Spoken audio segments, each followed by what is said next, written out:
ចាសូមស្វាគមន៍មកកាន់ Channel ចំណេះដឹងសម្រាប់សុខភាពនៅថ្ងៃនេះចាថ្ងៃនេះ Channel យើងខ្ញុំនឹងធ្វើការរៀបរាប់ក៏ដូចជាណែនាំពីអត្ថប្រយោជន៍នៃផ្លែឈើមួយមុខទៀតដែលអ្នកទទួលទានទៅល្អសម្រាប់សុខភាពរបស់យើងចាផ្លែឈើនោះគឺផ្លែគូលែនចាដោយដែលអ្នកទាំងអស់គ្នាបានជ្រាបហើយថាផ្លែគូលែនមិនត្រឹមតែមានរសជាតិផ្អែមនិងឆ្ងាញ់ប៉ុណ្ណោះទេប៉ុន្តែវាផ្ដល់នូវអត្ថប្រយោជន៍ជាច្រើនចំពោះសុខភាពរបស់យើងដែលមនុស្សមួយចំនួនគាត់មិនបានដឹងពីអត្ថប្រយោជន៍ទាំងអស់នោះទេចាក៏ប៉ុន្តែ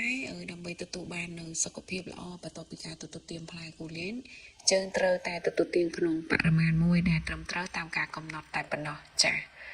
ដូច្នេះចូលរួមស្ដាប់ទាំងអស់គ្នាជាមួយនាងខ្ញុំពីអត្ថប្រយោជន៍ដែលអ្នកនឹងទទួលបានបន្ទាប់ពីទទួលទានផ្លែគូលែនដែលល្អសម្រាប់សុខភាពរបស់យើងចាទី1គឺសម្បូរទៅដោយវីតាមីន C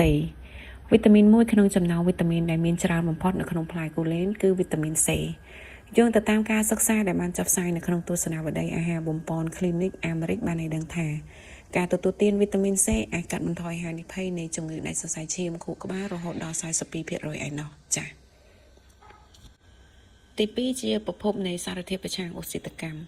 ផ្លែគូលែនមានផ្ទុកនូវសារធាតុ polyphenol ខ្ពស់ជាងផ្លែឈើដទៃទៀតដែលអាចជួយពង្រឹងដល់សុខភាពបេះដូងការពាររាងកាយប្រឆាំងនឹងជំងឺរ៉ាំរ៉ៃដូចជាជំងឺមហារីកជំងឺទឹកនោមផ្អែមនិងបញ្ហាសរសៃឈាមបេះដូងទៀតផងទី3កាត់បន្ថយខ្លាញ់ក្បាលពោះសារជីវកម្មមួយរបស់ប្រទេសជប៉ុនដែលមានឈ្មោះថា Oligonol បានបង្ហាញថាសាច់របស់ផ្លែគូលែនលាយជាមួយនឹងតែបៃតងក៏អាចកាត់បន្ថយខ្លាញ់ក្បាលពោះនិងរលាកក្រោយពេលហាត់ប្រាណបានផងដែរចា៎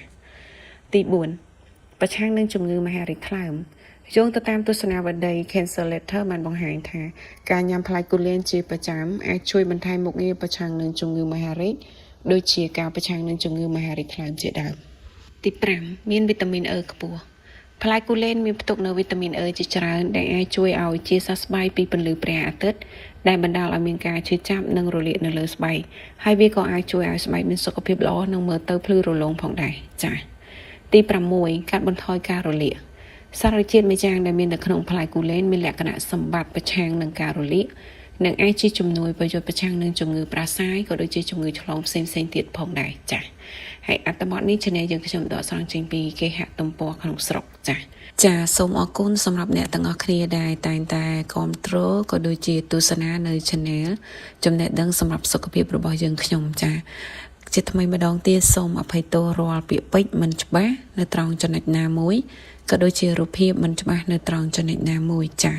សូមអរគុណ